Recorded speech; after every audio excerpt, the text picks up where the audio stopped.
In 1989, Land Rover launched a new vehicle named the Discovery, launching the Series 1, which was later replaced by the Series 2 in 1998, and then the Discovery 3 in 2004.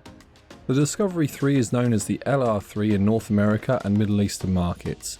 It carries the chassis code L319, and its replacement in 2009 was named Discovery 4, or LR4. However, it remained under the chassis code L319 as the vehicle was an overhaul of the Discovery 3 rather than a completely new vehicle from the ground up. Both generations are a Land Rover design, with BMW having sold the firm to Ford prior to the creation of the Discovery 3, and so a body-on-frame design was chosen, which would become the last Land Rover to be sold with this design, nudging out the previous generation Defender from holding this small corner of the Land Rover history after its 67-year run was brought to a close in January of 2016, a few months before the Land Rover Discovery 4 would end production.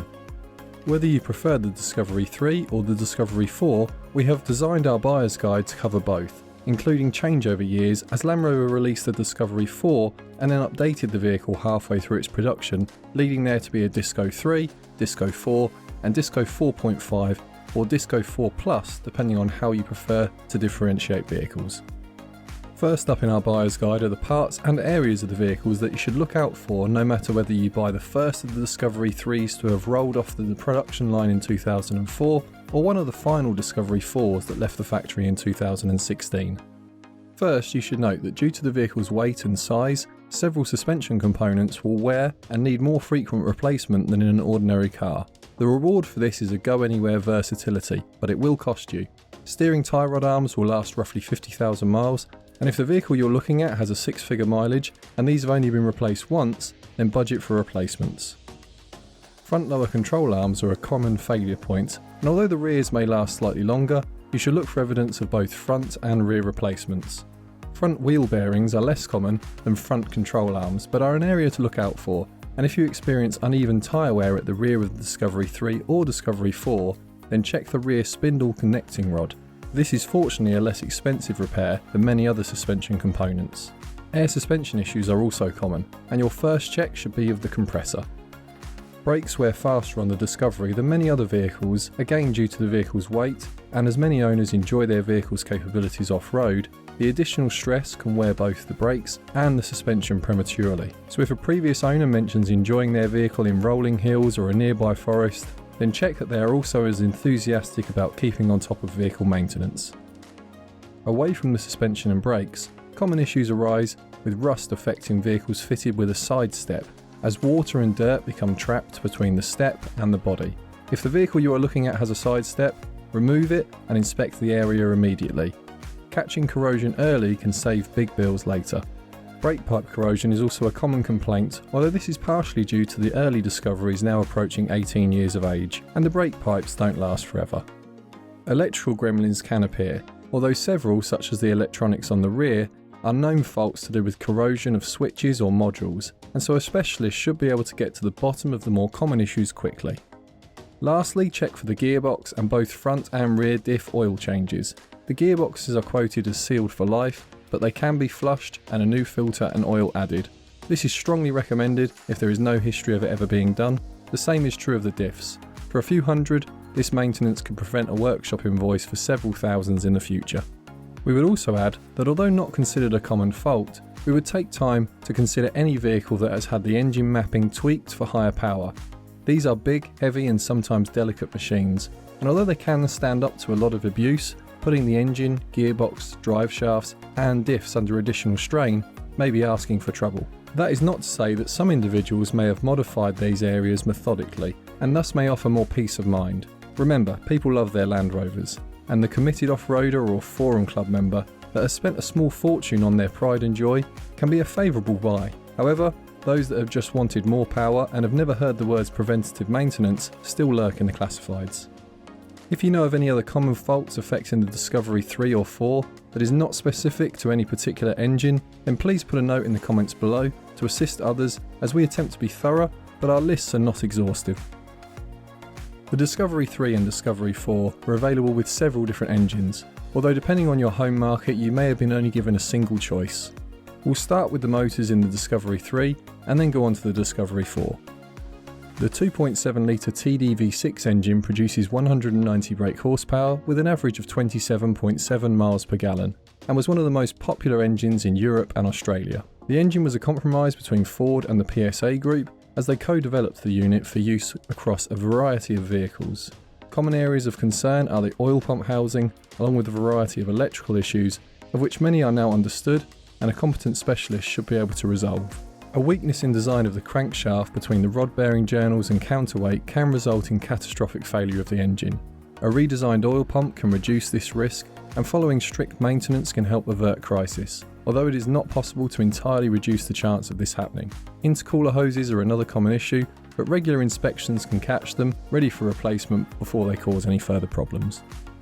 The 4.4 litre Jaguar Land Rover V8 produces 295 brake horsepower with an average of 18.8 miles per gallon, and is one of the less troublesome engines in the Land Rover group. Areas of concern include the thermostat and a variety of sensors, although most owners consider this forgivable, being that the motor is over 10 years old. There is also reports of faulty injectors, with some owners reporting the need to clean them every other service.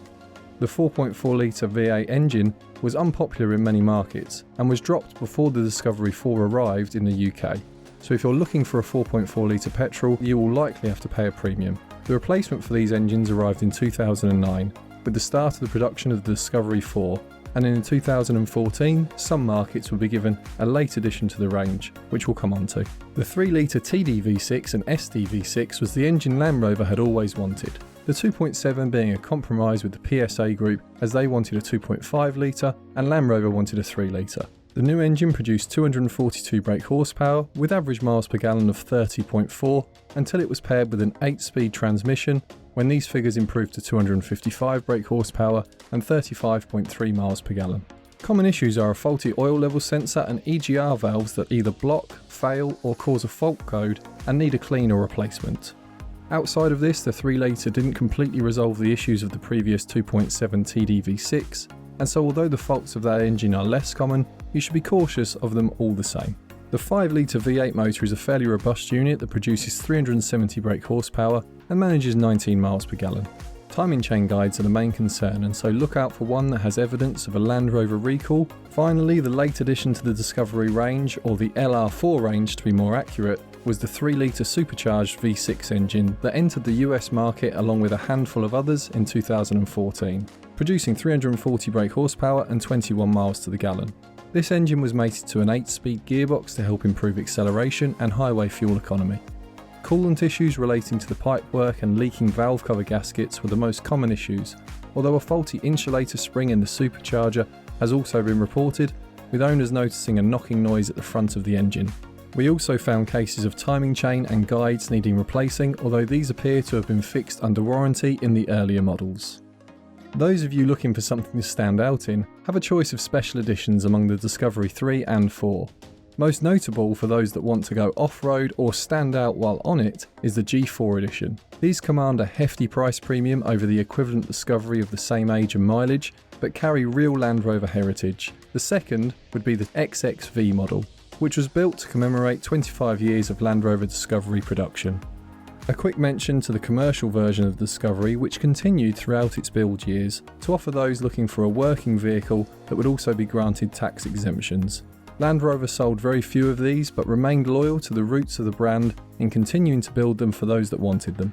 And for those that enjoy car history and plan to visit the UK's British Motor Industry Heritage Trust, you will find the 1 millionth Discovery ever built, which is on permanent display there. The vehicle was built in March 2012 and has proven itself by journeying from the UK to that year's Beijing Motor Show in China, before returning to the UK.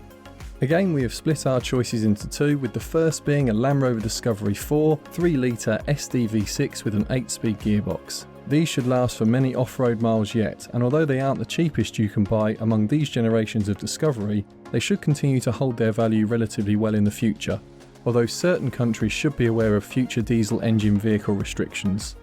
For our second choice, we've gone for a slice of Land Rover heritage, a bright orange G4 Land Rover with the 4.4 litre engine.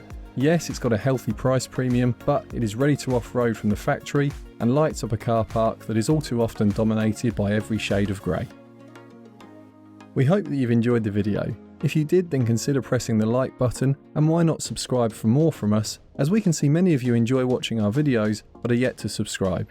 As ever, you can check out our website or listen to our podcast if you want more from the miles driven. But until next time, happy off-roading.